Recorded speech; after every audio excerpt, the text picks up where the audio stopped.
జమ్మూలో terror attack తో కీలక నిర్ణయాలు తీసుకుంటోంది మోదీ సర్కార్. ఇప్పటికే ఆ దేశంతో దౌత్య యుద్ధం చేస్తున్న భారత్ మరిన్ని కఠిన ఆంక్షలు అమలు చేస్తోంది.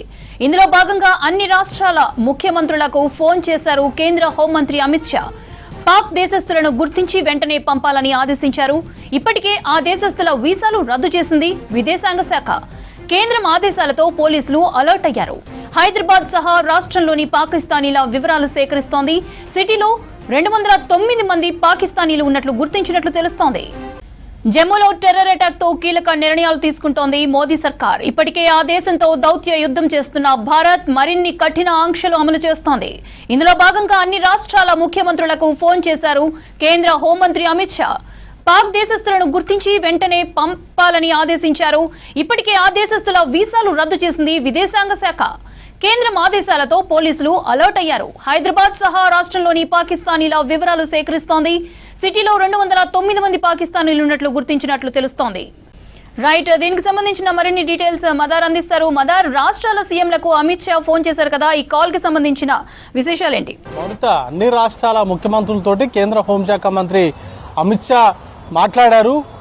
కీలకంగా ఆయా రాష్ట్రాల్లో ఉన్నటువంటి పాకిస్తానీయుల్ని తిరిగి వాళ్ళ దేశానికి పంపించాలంటూ కూడా ఈ సందర్భంలో ఫోన్లో మాట్లాడినటువంటి సందర్భంలో ఆయా రాష్ట్రాల ముఖ్యమంత్రులకు దిశానిర్దేశం అనేది కూడా చేస్తారు. వారికి ఆ మేరకు ఆదేశాలు లాగానే చూడాల్సి ఉంటుంది. ఇది ఇప్పటికే భారత ప్రభుత్వం ఒక గడువు అనేది కూడా విధించింది. ఎంబసీకి సంబంధించినటువంటి వాళ్ళకి 48 గంటల్లోనే దేశం విడిచి వెళ్ళాలంటూ ఆదేశాలు ఇవ్వగా, నార్మల్గా సార్క్ వీసా ఎక్స్చేంజ్ ప్రోగ్రాం కింద భారత్ వీసాలు పొందినటువంటి వారు ఈ నెల 27 వరకు వారు దేశాన్ని విడిచి వెళ్లాల్సి ఉంటుంది.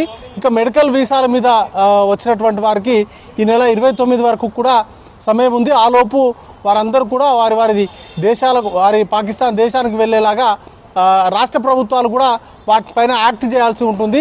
కాబట్టి ఈ నేపథ్యంలోనే అన్ని రాష్ట్రాల ముఖ్యమంత్రులకు పాకిస్తానీయులు ఎంతమంది ఎక్కడెక్కడ ఉంటున్నారు, వారికి సంబంధించినటువంటి వివరాలు, వారు ఎప్పుడు వచ్చారు, వారిని ఎప్పటి వరకు వారికి సంబంధించినటువంటి పర్మిషన్ ఉంది, వాళ్ళు ఎప్పుడు వెళ్తున్నారు, వారు ప్రజెంట్ ఎక్కడ నివసిస్తున్నారు, వీటన్నిటికి సంబంధించిన వివరాలు ఉంటాయి. కాబట్టి వాటికి సంబంధించి, ఎందుకంటే ఒక పాకిస్తాన్ అంటే ఇంటర్నేషనల్ ప్యాసింజర్ ఎవరైనా కూడా మన దేశానికి వచ్చినటువంటి సందర్భంలో ఎయిర్పోర్ట్స్లో ఇమిగ్రేషన్కి సంబంధించినటువంటి ప్రాసెస్ అంతా ఉంటుంది.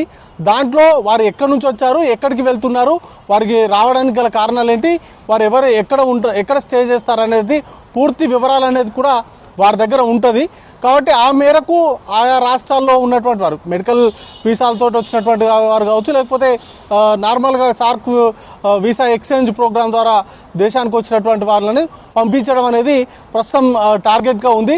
కాబట్టి ఈ 29 లోపు మెడికల్ వీసాలు, 27 వరకు నార్మల్గా ప్రత్యేక పరిస్థితుల్లో పొందినటువంటి వీసాలతోటి ఇండియాకు వచ్చినటువంటి పాకిస్తానీయుల్ని వారి దేశానికి పంపాలనేది భారత్ టార్గెట్గా పెట్టుకుంది. దానిలో భాగంగానే రాష్ట్రాల్లో ముఖ్యంగా హైదరాబాద్, ఇప్పుడు తెలంగాణలో సుమారు 208 మంది పాకిస్తానీలు ఉంటున్నట్టుగా సమాచారం ఉంది. అట్లే చాలా రాష్ట్రాల్లో కూడా పాకిస్తాన్కి సంబంధించినటువంటి వారు వివిధ కారణాలతోటి, లేకపోతే మెడికల్ సంబంధించినటువంటి శస్త్రచికిత్సల కోసమో లేకపోతే ఇతర వైద్య అవసరాల కోసమో వచ్చినటువంటి వాళ్ళు ఉంటారు. కాబట్టి వాళ్ళందరినీ కూడా తిరిగి పాకిస్తాన్ పంపించాలి. దానికి రాష్ట్ర ప్రభుత్వాలు కూడా ఎనాక్ట్ అవ్వాలి. దానికి సంబంధించినటువంటి ప్రొసీజర్లో వాళ్ళు కూడా భాగం కావాలి అనేది కేంద్రం యొక్క ఆలోచన. దానిలో భాగంగానే ముఖ్యమంత్రులతోటి నేరుగా కేంద్ర హోంశాఖనే మాట్లాడింది. వీటన్నిటికి సంబంధించిన అంశాలపైన కేంద్ర హోంశాఖనే వర్క్ చేస్తూ ఉంది. కాబట్టి దానికి సంబంధించినటువంటి అంశాలపైన కూలంకషంగా పాకిస్తాన్కి సంబంధించినటువంటి పౌరులు ఎంతమంది ఇక్కడ ఉన్నారు, వారిని ఎప్పటిలోపు